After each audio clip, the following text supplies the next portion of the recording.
ఓం శ్రీమాత్రే నమః, శ్రీ మనోన్మన్యే నమః, శ్రీ మహాగణాధిపతయే నమః. ఐబిఎం యూట్యూబ్ ప్రేక్షకులకు నమస్కారం. కార్తీక సోమవార విశిష్టతను గురించి మనం తెలుసుకుందాం. మనకు సాధారణంగా ప్రతి సంవత్సరం కూడా 48 నుంచి 50 సోమవారాలు వస్తూనే ఉంటాయి.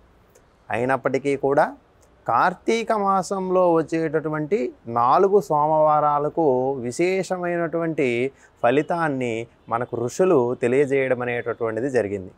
అదేమిటయ్యా మరి మిగతా 11 మాసాలలో వచ్చేటటువంటి సోమవారాలకు లేనటువంటి ప్రత్యేకత ఈ కార్తీక మాసంలో వచ్చేటటువంటి సోమవారాలకి ఎందుకు కల్పించబడింది అని మనం ఆలోచన చేసేటప్పుడు ఆ పరమేశ్వరుని యొక్క అనుగ్రహము చేత యమధర్మరాజుకు ఆ యొక్క శ్రీ మహావిష్ణువుతో మరియు ఈ పరమేశ్వరుడు ఇద్దరూ కలిసి సశక్తియుతులై దర్శన భాగ్యం అనుగ్రహించినటువంటి మాసం ఈ కార్తీక మాసం కావడం వల్ల ఈ కార్తీక మాసంలో శివప్రీతిగా మనకు సోమవారం యొక్క పవిత్రతను పెంచడం అనేటటువంటిది జరిగింది.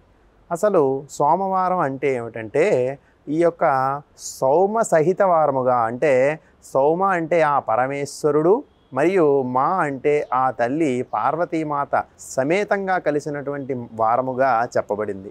అలానే ఇంకొక అర్థాన్ని మనం పరిశీలించేటప్పుడు సోముడు అంటే చంద్రుడిగా కూడా చెప్తాం మనం. ఆయన ఎవరయ్యా అంటే లక్ష్మికి సోదరుడుగా చెప్తాం.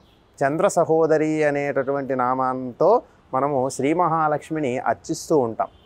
అందుకు ఈ యొక్క సోమవారం నాడు లక్ష్మీదేవి ఆరాధన చేయడం వలన లక్ష్మీప్రదం మనకు కలుగుతుంది, ధనలాభం కూడా పొందడానికి అవకాశం ఉంటుందని చెప్పారు.